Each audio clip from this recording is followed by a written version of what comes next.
studio. It's not her first time. She was actually here.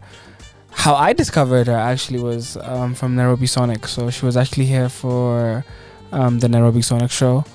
And then I actually got to read a research paper she wrote for her undergrad about compensation for performing artists for University of Nairobi for 2022. So she's doing a lot of big things now. So we want to talk to her about these big things she's doing. So ladies and gentlemen, we are here with Analo. Hi. Hi, nice to meet you. So we scheduled this like weeks ago. Yes. Like we've been like we had to schedule it and then make sure it was good. So how comes you're so busy to find? How comes it's so hard to find you? Well, I do a number of things. Mm-hmm. So scheduling is my best bet. Okay. Yeah. Today's a Monday, right? Yes. How's your Monday going so far? My Monday has been great. Running on schedule as much as I've tried to. So the schedule thing works for you? Like it's like a thing, like you do it and it works? Yes, as long as I'm the one who's making my schedule. Okay.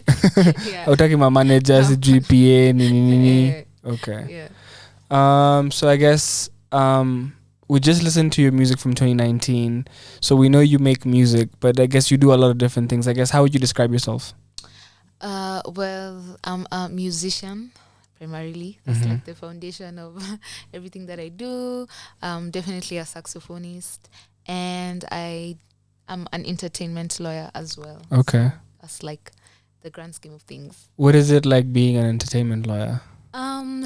Well, it's tricky. In copyright and intellectual property, copyright in music is like the most complicated aspect of intellectual property, and then fusing that with entertainment business. So how does this work with contracts? How does this work with labor laws? How does this work with agencies and marketing? I'd say it's very stimulating, but complex nonetheless. Can I ask you a very silly question? Yeah, like sure. a very basic silly question. Yeah. What's the difference between copyright and publishing? So let's say I have the copyright for something, but then I didn't think about the publishing. Is there a difference? Am I covered? Like if it's copyrighted, does that mean I'm Gucci? Like what's the difference? Like just very basic, like what's the difference between copyright and publishing? So publishing is a subtopic or a subgenre of copyright. So publishing exists within copyright and primarily in the music and recording industry. So you'd have to have a copyright before you can have a publishing rights? Yes. Okay. Yes. So you must own the copyright, whether you're the author or the owner, because those can be different things. For you now to go to a music publisher who is basically somebody who does the heavy work of collecting royalties on your behalf. Yeah. And like the way the industry is set up, it's very hard for you to successfully collect all your royalties. So you need a publisher. Okay. Yeah. So for most people, the idea of being an artist is like, oh my God, I want to sing, I want to tour the world, blah, blah, blah. Like nobody thinks about, I need a manager, I need to handle this like a business, I need to do so many different things. I guess for you, what was your earliest recollection or thought of yourself as a musician? Because you describe yourself as a musician now, but then when was that first time you thought of yourself as a musician, and what was that like? Well, I think the first time that I knew like I had an ear for music was probably when I was like in primary school and Sunday school, to be very particular about it. Yeah. What was happening in Sunday school? Well, we used to be taught songs every Sunday and they were like super easy for me. And then we were always repeating the songs every week and I'm like, why can't I like catch up? Like, why are you not? Some of us, Sanjo Lama is hard for us to understand. Sanjo Lama, Lama, what are you saying? Yeah. So I think that's my earliest recollection, but definitely like developing the muscle was in high school. Okay. Yeah. And why high school, and where did you go to high school? So high school, because now in high school I did music as a subject. So now I started doing like theory and understanding sheet music and all of that. Okay. And now also choir, Kenyan music festivals. Yeah. Now that's where like I was like, okay, now. Usiruke swali hapo. Ulienda shule gani high school? We know you are a lawyer, but what high school did you go to? I went to Precious Blood Riruta. Okay. Yes. and in high school you get into more music. So you've done a bit of like the Sunday school church stuff, but then now in high school you get into it. Yes, now in high school I do it as a subject, so like it's serious business. Then like the way music is taught in, at least for 844 high school, it's classical music, which is, in my opinion, extremely helpful. Not extremely boring. Understanding, you just, because at the end of the day it's art, so you just need to understand the rules so that you know how to break them. Okay. And classical music is the easiest and fastest way to understand the rules of how music works. So I'm curious, when you decide now to do it as a subject, that's beyond interest, because now it's like, okay, you have a few choices. Why choose music? So so maybe just a backstory to that very quickly. Before I was in Precious Blood, I was in another school, which I will not mention. Okay. But that particular school, they didn't have any co-curriculars. They didn't have any, like, they weren't going for music fest, drama fest, everything. Okay. So they removed anything that is fun. So essentially, There was no balance. Yeah, there was absolutely no balance. Like, there was not even sports. Okay. It was crazy, in the name of passing exams and everything. Okay. So I was like, I need to go to a school where at least, my personal idea was that I can play a sport. So I just went to a school that was normal and had other subjects. So when I went there, now I was just like, the options I had were computer, a language, and home science, music. I was like, music. Okay. That's fun. Yeah. And now you're saying understanding of the classical, because that's what we're always taught. First you learn like the notes, and then you learn like the old Beethovens and whatever, the classicals. Yes, exactly. So I guess when you're learning this, you start to enjoy it, or how does it become easy for you? So the environment, for one. So like Precious Blood is a very musical school. So even people who don't do music as a subject, music is really integrated into the culture. We sing a lot, all of that. So the environment was conducive. And then it's actually interesting in my opinion. Okay. Yeah. So I had fun. It was pretty easy. So as you're going to these festivals, what are you telling your parents? Do they know you're doing music, and do they know you could sing, or are they surprised? They know I'm doing music. Yeah. But I wouldn't say they were like, oh my God, she's like a superstar. Okay. They're just like, okay, she does music and it is what it is. Okay. Yeah. So, but then now you're in high school. So after high school, you have to go to uni. So you clearly study law, which we can see. But like, how does the decision to study law come about? I mean, it's not that like unique of a concept. I guess it's also just coming from an African home, and you have to do like a very serious degree. And at the time, if I went back, I might have not done law, which then again, I wouldn't say I regret doing it, because like it's formed a big part of who I am today. But yeah, just like coming from a home where if you get a good grade, then you need to do medicine or architecture or law or engineering. So even despite you going for all these festivals and stuff, you are still A1 in your grades? Yeah. Okay. Yeah. Okay. I don't think I had an option. Okay. Yeah. So when you leave high school now and you're in uni, you know how like in high school you had balance where you could go for these things on the weekend, or you could have fun with music. Are you able to find the same balance in uni, or is uni more stressful? Is it easier to balance, or what's your take on that one? I didn't balance as much in uni. So like I would say like I was these people for class, and I'm out of school. Like I barely made any friends in uni. Okay. Which I mean, sometimes I feel like, maybe I could have relaxed a bit, but yeah. So I was literally class, then music, class, music, class. Okay. Music. Balance is a facade. What do you mean it's a facade? I think it just goes with the season. Because like if it's the first, like for example, a semester is 15 weeks. So like the first like 7-8 weeks, it's not that crucial that, I'm very much on top of my game in school stuff. So obviously I'll spend more time on my music. Then the last like 4-5 weeks, like now my music will suffer a bit. Then I go to class more often and assignments and all that. Yeah. So I wouldn't say balance, I'd just say like seasonal. Then yeah. But also the uni I went to really affected like my music in a good way. Explain. Because your N is very like your end, first of all, it's slow.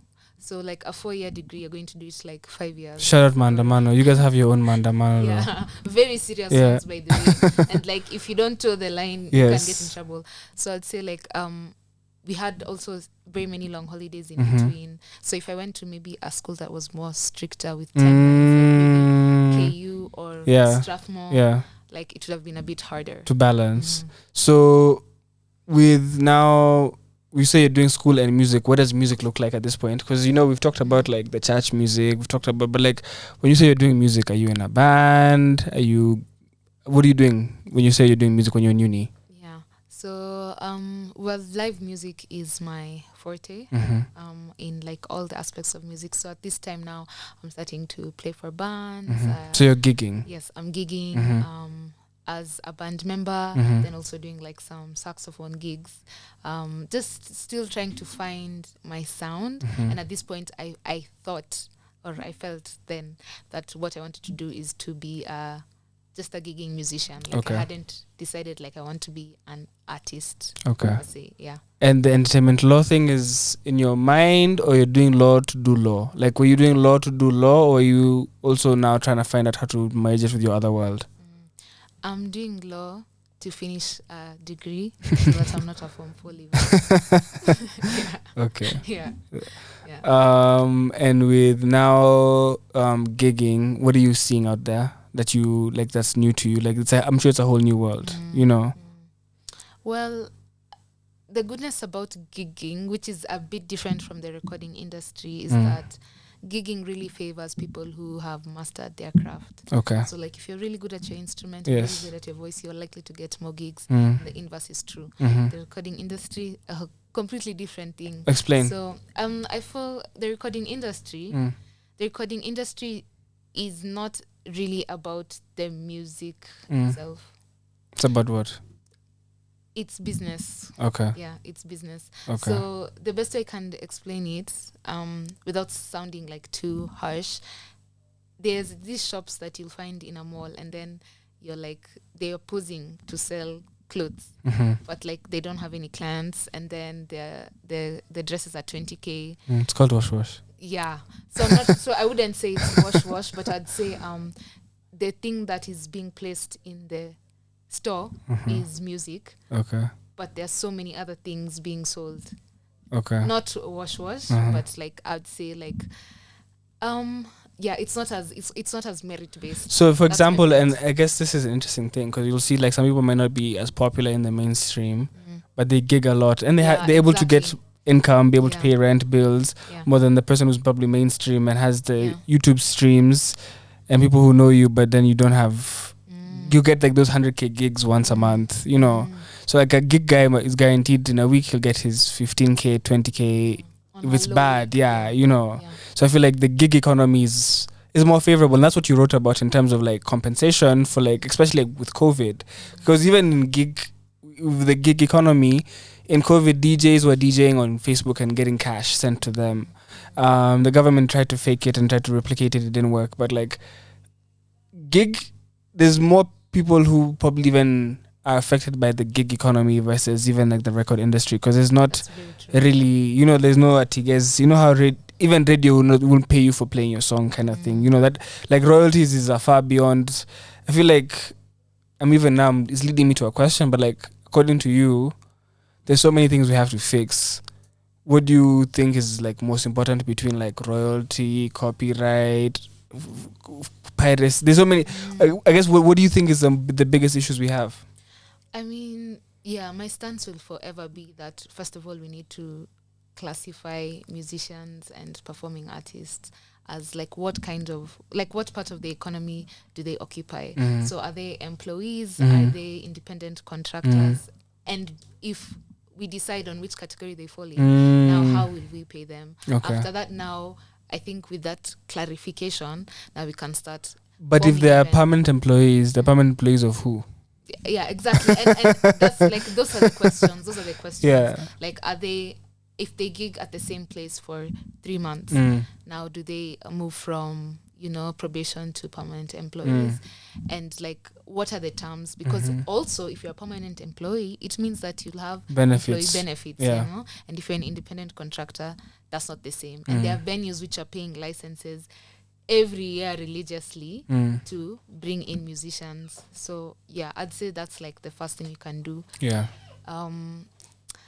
Unionizing, I think it's great in theory, because to successfully unionize without the help of the government needs a lot of fiscal backing. And so I don't know if musicians are in a place to powerfully unionize, because it can easily just become like a cute group of 10K musicians who come on the news once in a while saying haki yetu. I don't know if I'm making sense. You're making sense, but then it's like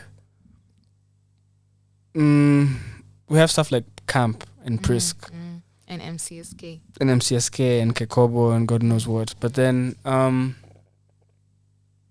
we creating new solutions because these guys can't work?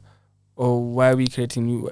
Because I wonder why can't the systems that are in place be utilized? Because it's like these things are already been set up for, like even you wrote about like the Permanent Music Commission, the presidential, like there's the PPMC and then there's but it's like these guys are supposed to be doing a lot of stuff. Yes. Can we hold them accountable? Are we allowed to? That's a really good question. Because you have a budget, you have staff, you have trips and benchmarking. I'm hearing about studios in every county. I'm like, bruh, you guys, artists don't need studios. Like, stop. Like, even if you had a studio in every hood, every district, every whatever, and then now we're stuck with like bad mixing. Yeah, and then also like, what is a studio? Yeah. What is a studio? Is it a mic? No, it's a Focusrite and a mic stand. So it's like that's not you're not helping anybody by creating studios. Yes, yeah.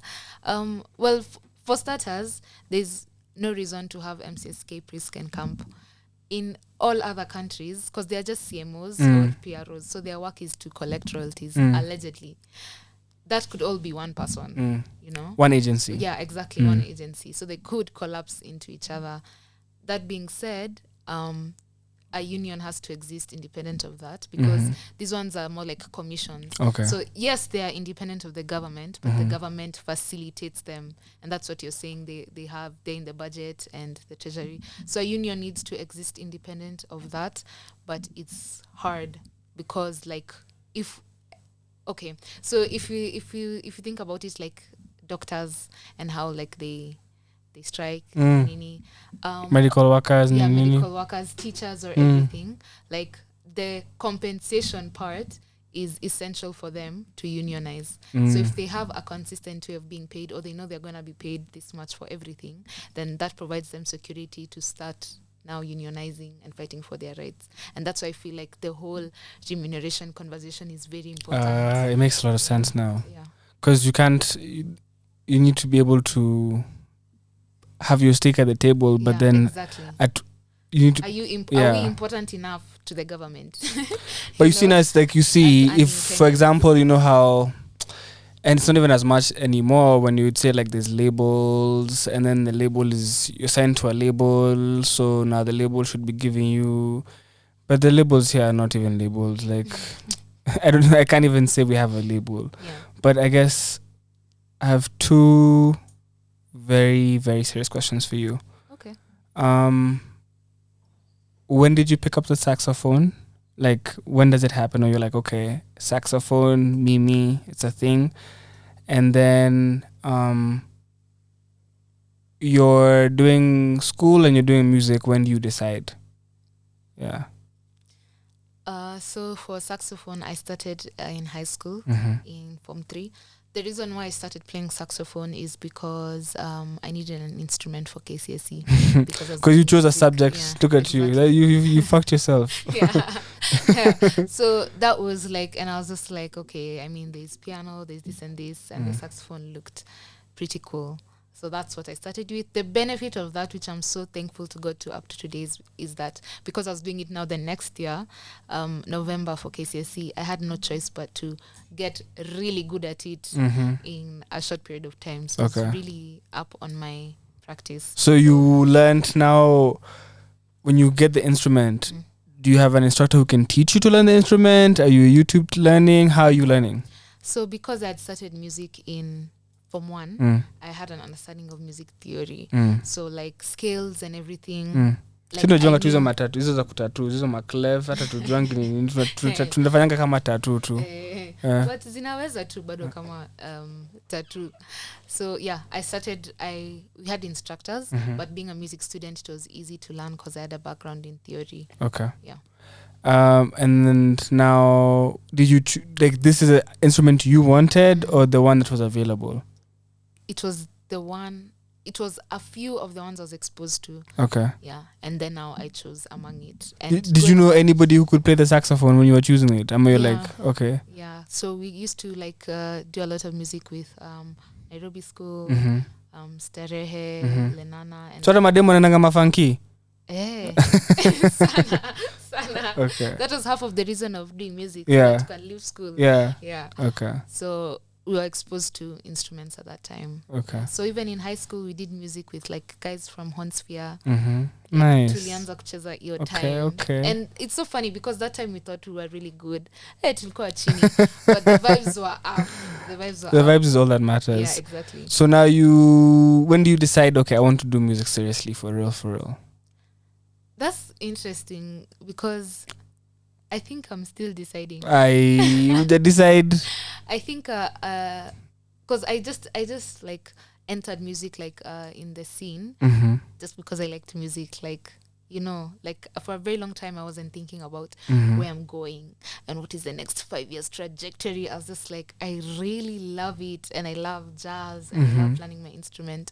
So I think over time now, and like also growing up and now looking at my options, because thankfully I have a choice. Like I could be a full-time lawyer and a full-time musician. So I think for now I'm just finding the balance, but I'm 100% sure that I'll be doing music for all my life. So have you done KSL or not yet?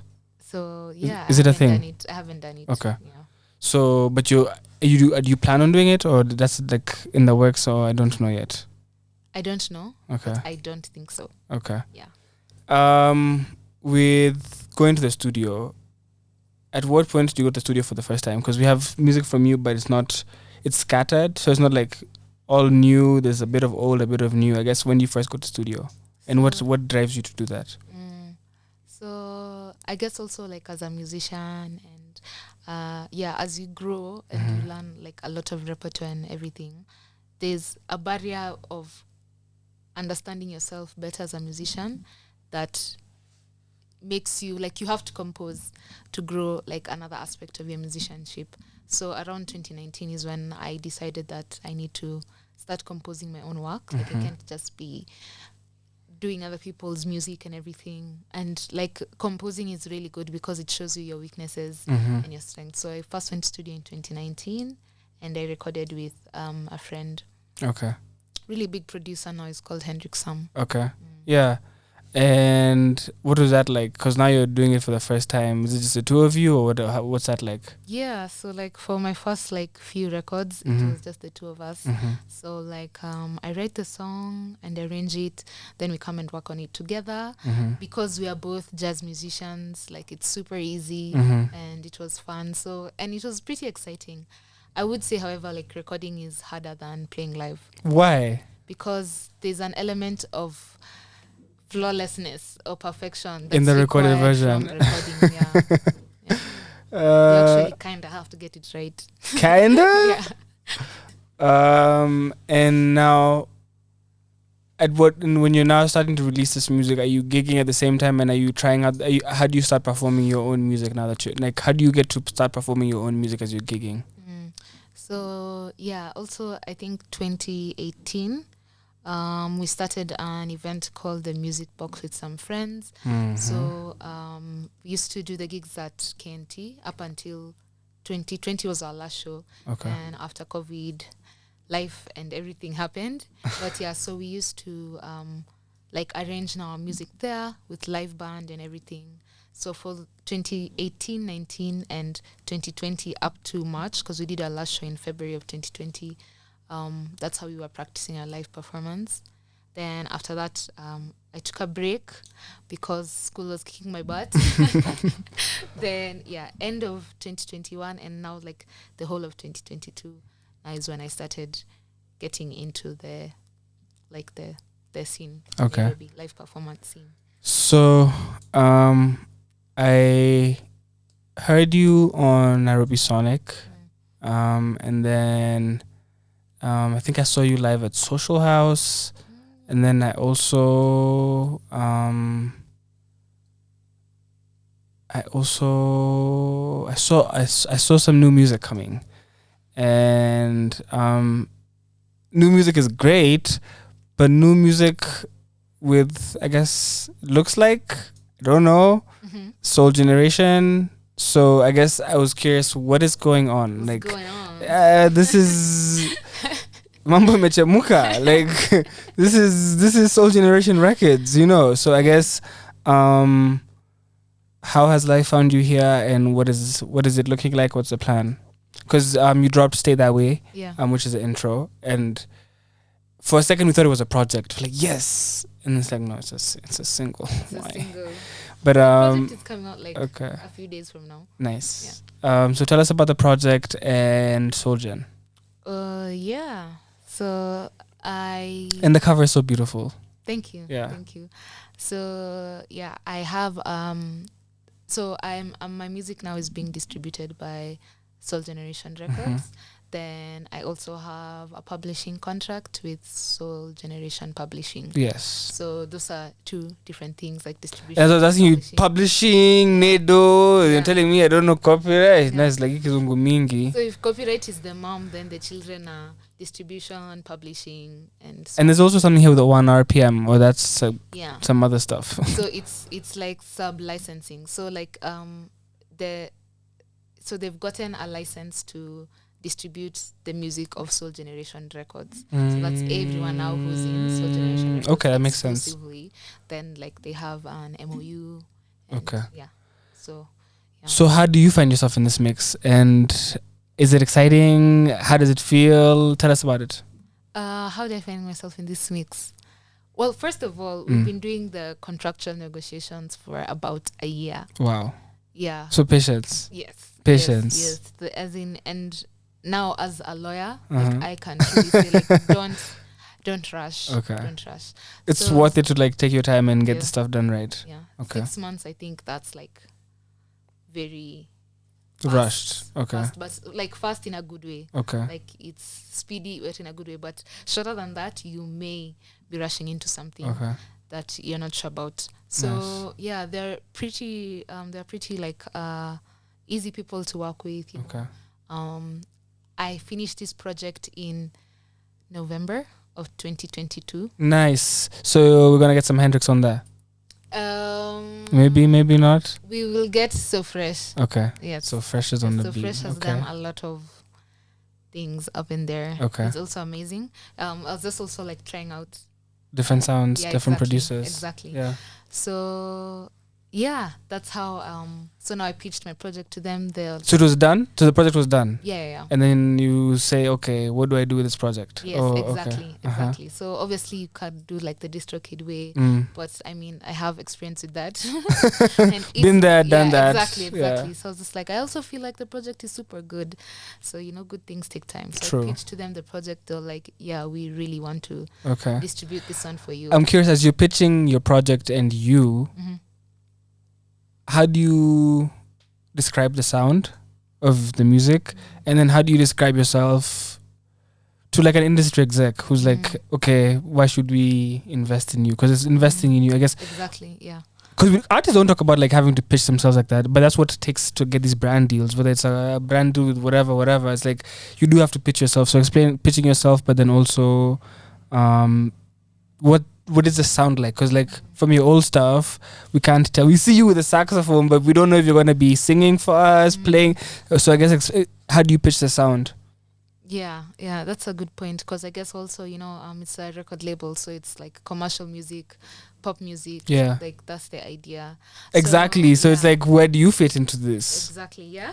So I guess over when I was doing the project, I was really looking at making a commercial project because I wanted to test it. Now I also wanted to like solidify my place as a recording artist. Okay. So that I can break into other markets and everything. So I'd say the sound of the project is pop music with heavy Afro jazz undertones. Okay. Yeah, so I'd like to say, like, right now, I'd brand myself as an Afro jazz pop star or pop musician. I like that you say it like that because, and you can correct me if I'm wrong, but like a lot of people like the blend of like Afro music, but then they like the jazz sound. They want it simple, but then the Afro music. I've heard like mixes or like where it's like, oh, what's that? It's like it's kind of a good blend. But I guess, do you know anybody in that genre that you're making right now in Kenya besides yourself? So, yes. So I'd say, like, first of all, like the best example of Afro jazz is Hugh Masekela, Fela Kuti, Miriam Makeba, Daudi Kabaka. That's Afro jazz. And then I'd say like the Afro pop stars now is like Burna Boy, Davido, Sauti Sol, and so on. So I'd say Afro jazz musicians, definitely Hornsphere.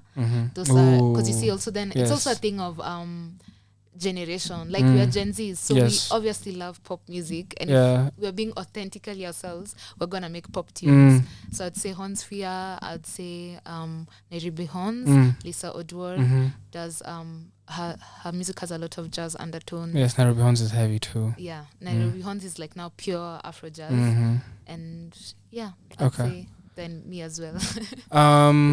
So what is the name of the project? So the name of the project is Analogies. Ooh, I love it. I love it. My name, Yeah. Analo. Yeah.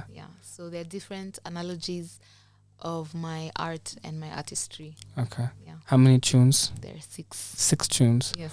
Are you calling it a EP, an album, mixtape? What is it? It's an extended playlist. Okay. Yeah. So it's a playlist. It's chaotic. Okay. In the best chaotic. of ways. Yeah, in the best of ways. Okay. And like I'm super excited. I feel like the one thing that would throw us off completely would be like a feature. Is there any features on Analogies? Yeah, so Hornsphere is on Analogies. Amazing. And Alwyn. So Alwyn is... I know Alwyn. That's my really good friend. Okay.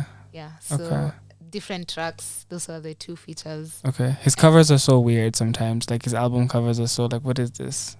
Yeah. Alwyn is a genius. Okay. Yeah. So I guess, is there a theme throughout it? Did you write it like to tell a story, or did it just come together on its own? So a bit of both. So it was important for me to try like different aspects of pop music. So the project has like all the songs are pop tunes, but some are like there's like rumba, and then there's like a bit of like Afro R&B and stuff like that. So like that was like the general theme. Like if I'm to put myself in like pop music, what would I sound like? So I was also just experimenting, and I think it turned out well. Okay. Yeah, but I didn't want it to be like I wanted it to be a playlist, not like an album where you listen through and you're just like, this is who she is. Yeah. Because also I don't want to box yourself. myself. Exactly. Yeah. So have you given us a date? October 6th. October Friday, 6th. October 6th. Wait, like October Shafik, unajua hivyo? Yeah. Like it's not this Friday, this is the next one. Hiyo ingine.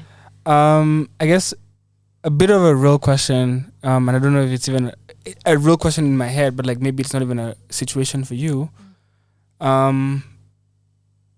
Is there pressure? Because when you say soul generation, like it's like, okay, look at the Mviri, the Ben Soul, that's Grammy award winning writer, but Real. Is there any sense of imposter syndrome? Is there any sense of, is it going to be successful, and what does successful look like to you? I guess I'm curious, you're dropping in 2 weeks from now. the music's already done. You can't go back and change. You can't be like, yo, go add some, go add some drum beats. But like, I guess, what's the feeling like for you? And is there any pressure? Because I feel like it'd be pressure, but maybe my pressure is different from your pressure. I guess what is it like being Analo right now? That's a heavy question. Is there pressure? Okay, so imposter syndrome. Yes and no. Yes, because definitely, like the people you've named, movers and shakers. Yeah. No, because there are also not many or any like female artists associated with the label. Exactly. So there's room for like you to like, or rather for me, I felt like there was room for me to just come and be myself in whatever, because also labels are different. So the kind of music I'll make under Soldier is maybe not the kind of music I'll make under Kaka Empire. True. You know, the KPIs are a bit different. Yeah. So I think like even the music I made was really reflective of the label. Is there pressure for the music to be successful? Absolutely. That being said, a lot of the work that I've done, which because primarily my interest is the music and the sound, I'm really content with it. So I guess it's now just a matter of finding ways to convince everyone else through like, the marketing and advertising of the same. But I'm really confident in the project itself. Okay. And yeah, we'll just have to see how it goes. Okay. Because then again, also some things are not really in my control. Exactly. Yeah. I guess with you having done the project, it's coming out. What? Not expectations, because we've talked about that, but I guess what's in your control. Like I guess because also for you, it's also important for you to know I can change this, I can't change this. What's in your control? Like what do you feel like? I guess what do you feel like you can control between now and then? My emotions. Okay. I can control my emotions. I can control how I speak about my project and how I think about it. And like I really, like I was telling the manager for the label how like I'm so like I reckon how there's so many aspects or moving pieces to a project to be successful. Yeah. But I find so much peace in the fact that I did my best. The thing about now that project, which I would say, is that I did it like almost a year ago. Exactly, November 2022 is a year ago. Yeah, because we're now already in October. Exactly. Yeah. So definitely I'm a bit of a different musician than I was then, because, you know, you grow all the time. But it was very reflective of what I wanted it to show. Like I actually am like a commercial artist, and like I did so much classes and learning, because I did like an online school session with some school called Los Angeles Academy for Artists and Music Production, and I'd learned so much about production and songwriting specifically for pop music and everything. And then also I listen to a lot of music, so like I think it's going to be okay. Okay. Because then also, you know, like there's a quote I had that there's no good or bad music, just successful and unsuccessful music. That's true. There is, however, advanced and unadvanced music. So I would say my music is advanced in the sense of looking at pop music, but not in the sense of looking at like Beethoven or Charlie Parker. It's very simple, depending on what part of the equation you're coming from. Now, successful and unsuccessful just depends on how much people vibe with it. Okay. So yeah. Are you gonna do any videos for any of the songs? And I guess what's your most important analogy?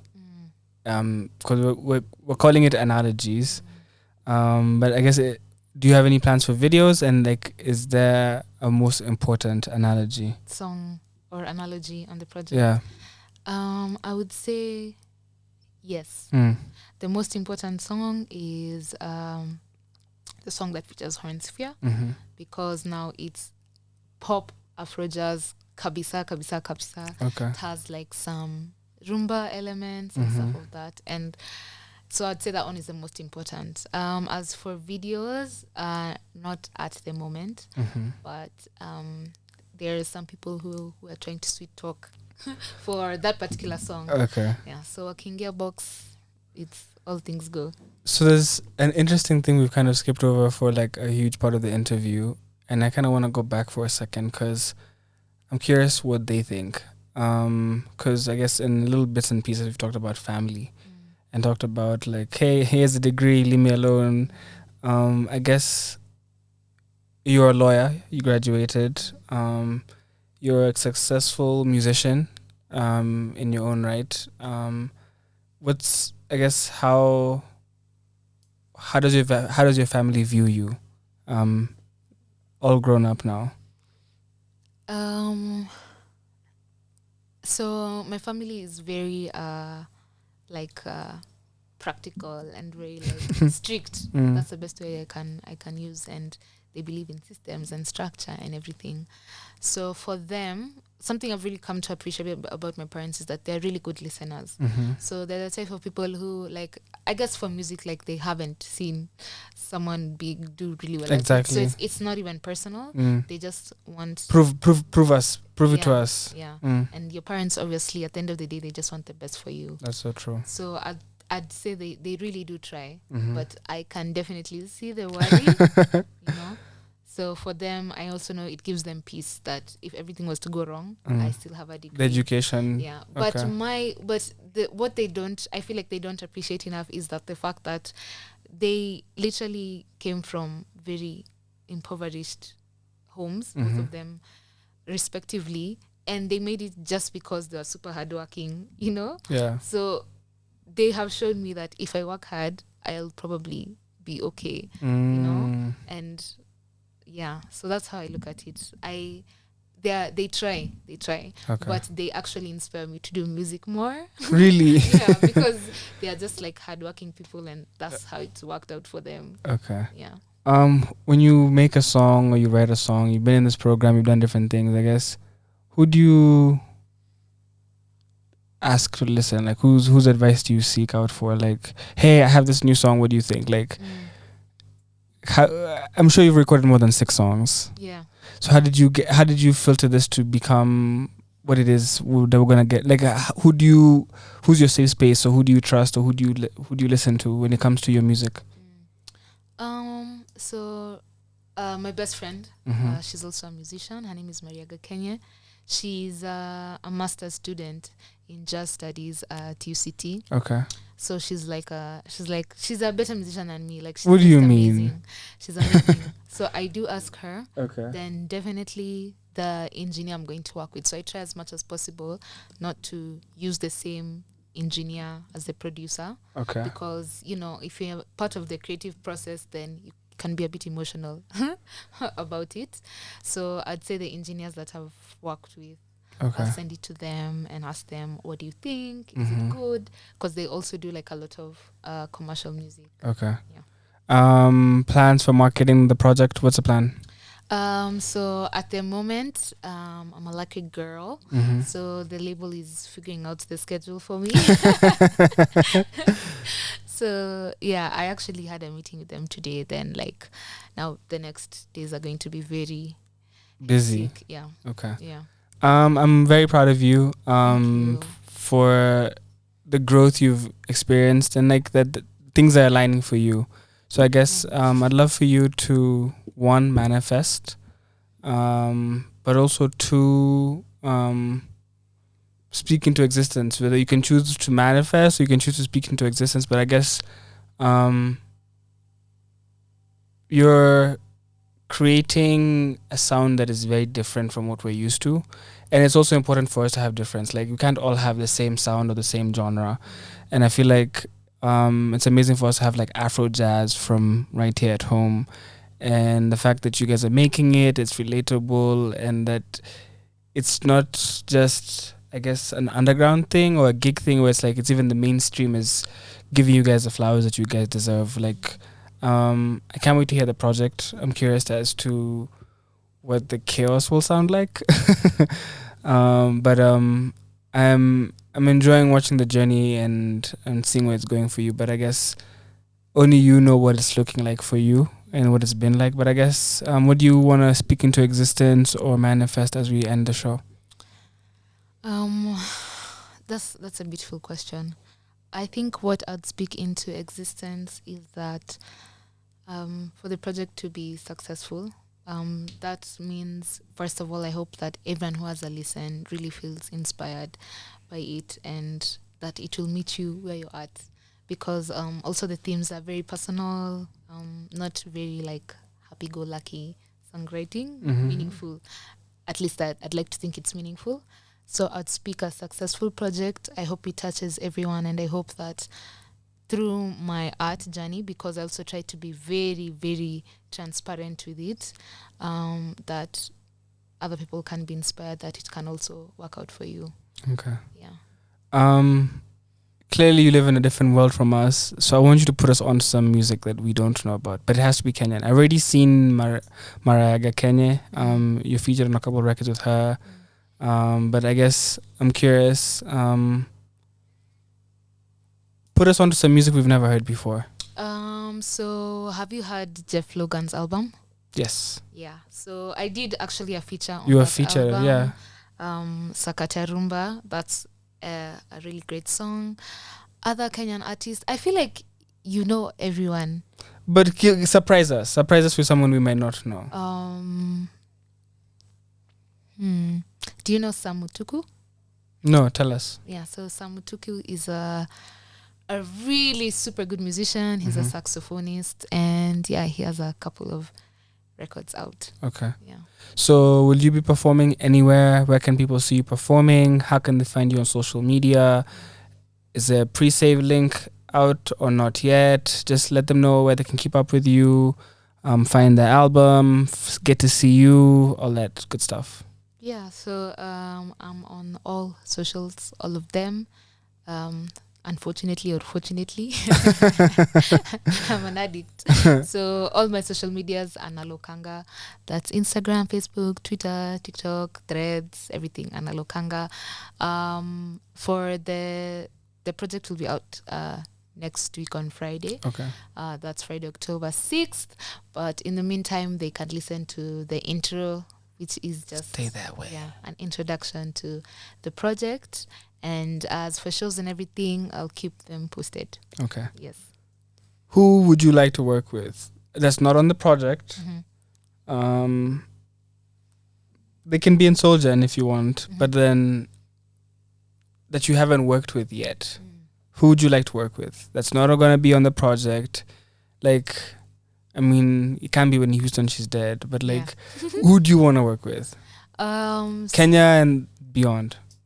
Okay, so in Kenya right now, really manifesting, or rather working into existence, a collaboration with BN. And then on like a global scene, the person I'd want to work with right now is her. Okay. Yeah. Okay. Yeah, I really identify with her and her artistry, and as an instrumentalist, no matter how much like commercial or pop music you do, it's very hard to separate your art from your instrument. Okay. So I really relate to her on that level. You know who I feel like would be dope to recreate if it's even possible? Yeah. Ta-da! Masego. Yeah, I feel like Masego vibes. If we could like, I don't know, because that's instruments, right? Like that's very much what you guys are doing. Yeah. Okay. So guys, please stay following, stay looking out for Analo Kanga. Her project is coming out October 6th. That's Analogies. We're gonna leave and love you with Stay That Way, the intro. But check out this girl. She's going places, and you're gonna want to be able to say, hey, I knew who that was. Look at her. Oh my God, we're so proud of her. Niggas be claiming you when you're gone. Yeah, but like, don't do that. Analo Kanga. Remember the name. Keep up with her. Soul Generation Records. But she's a big deal on her own, so please show her some love. Support her music. Check her out. This is Radio 254. This is Radio 254 Express. Let's get it! Unanibamba bamba bamba, ukiimba imba imba, uko wera